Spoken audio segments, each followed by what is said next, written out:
नमस्कार दोस्तों, आपसे फिर से एक बार स्वागत करते हैं आपके अपनी YouTube चैनल आर्मी एंड सरकारी तैयारी में। दोस्तों, सबसे बड़ी न्यूज़ यहाँ पर निकल के आ रही है उन तमाम लोगों के लिए जो यहाँ पर एसएससी जीडी का एग्जाम देते हैं और जो यहाँ पर भर्ती होते हैं बीएसएफ, सीआरपीएफ, सीआईएसएफ, आईटीबीपी यानी कि कैफ के अंदर। क्योंकि यहाँ पर बहुत बड़ी न्यूज़ निकल करके आई है उन तमाम बच्चों के लिए जो यहाँ पर एसएससी जीडी में भर्ती होने वाले हैं या फिर आगे होने का सोच रहे हैं। क्या है पूरा न्यूज़, क्या है पूरा मामला, जानेंगे हम विस्तार से इस वीडियो के अंदर। लेकिन उससे पहले अगर आप चैनल पे नए हैं तो बिल्कुल फटाफट से चैनल को सब्सक्राइब कर ले।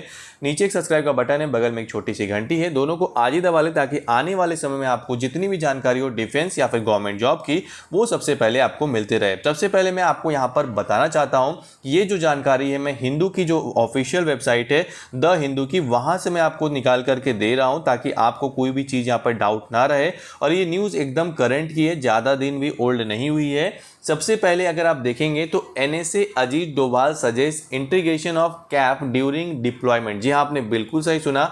जो कैप है जिसके अंदर हमारे BSF, CRPF, ITBP, SSB, NIA जितनी भी जो भी चीज़ें कह सकते कैप के अंदर आती है उनके डिप्लॉयमेंट की बात यहाँ पर कही जा रही है। उनको यहाँ पर इंटीग्रेट करने की बात यहाँ पर जो है कही जा रही है। इसका क्या मतलब है, इसके अंदर पूरा का पूरा बताया गया है। अगर आप एक एक चीज़ पढ़ेंगे तो यहाँ पर बताया गया कि यहाँ पर जो मिस्टर डोभाल है उन्होंने यहाँ पर कहा है कि जो बॉर्डर सिक्योरिटी फोर्स है यानी बीएसएफ है, वहाँ पर एक सेरेमनी चल रही थी बीएसएफ के अंदर। उन्होंने कहा कि jointness was required in CAF और paramilitary and it is not only about saving money but also to bring homogeneity in deployment whether it is war or peace. यानी कि वॉर हो या फिर पीस हो, उसमें जो है चाहे हमारे जितने भी कैफ है उनको यहाँ पर ज्वाइंटनेस होना चाहिए, इंटीग्रेशन होना चाहिए पैरामिलिट्री फोर्सेस का। इससे ना केवल पैसा बचेगा बल्कि होमोजेनिटी भी जो है वो यहाँ पर आएगी।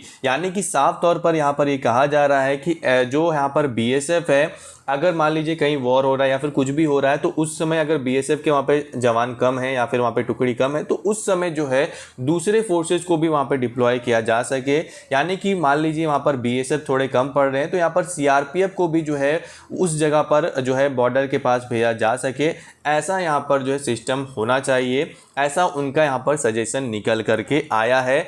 और ऐसा नहीं खाली यहाँ पर बीएसएफ के लिए कहा गया, ऐसा ये भी कहा गया कि मान लीजिए अगर सीआरपीएफ, जैसे कि आपको पता है कि कोई दंगा वगैरह हो रहा है या फिर जब कुछ भी चीज़ें ऐसा होता है यहाँ पर देश के अंदर नक्सल एरिया वगैरह में भी, तो वहाँ पर जो है सीआरपीएफ जो है डिप्लॉय होती है, आपको पता होगा। और उस समय अगर वहाँ पर अगर सीआरपीएफ के जवान कम पड़ रहे हैं तो उस समय बीएसएफ को या फिर सीआईएसएफ को जो है वहाँ पर डिप्लॉय किया जा सके। यानी कि कोई भी किसी के जगह जो है काम कर सकता हो, वहाँ पर जा सकता हो। बीएसएफ ऐसा नहीं कि सिर्फ बॉर्डर पे ही रहेंगे, उनको कहीं और भी डिप्लॉय कर सकते हो अगर ज़रूरत पड़े तो। सीआरपीएफ को कहीं और कर सकते हो, एसएसबी को कहीं और डिप्लॉय कर सकते हो, सीआईएसएफ को भी कहीं, मतलब एक्सचेंज जो है वो चलता रहे। ऐसा इनका सजेशन यहाँ पर निकल करके आया, जो कि एक बड़ी बात है उन तमाम जितने भी बच्चे यहाँ पर अभी ये वीडियो देख रहे हैं उनके लिए। क्योंकि एसएससी जीडी के अंदर भी आपका सिलेक्शन कैप में होता है। तो देखते हैं कि आने वाले समय में क्या इस सजेशन को पिक किया जाता है, क्या लिया जाता है और कब ये इम्प्लीमेंट होता है। कोई फिलहाल ऑफिशियल नोटिफिकेशन तो नहीं है, कोई भी अपडेट होगा चैनल पर आपको मिलेगा। चैनल को आप सब्सक्राइब कर लेना। जय हिंद।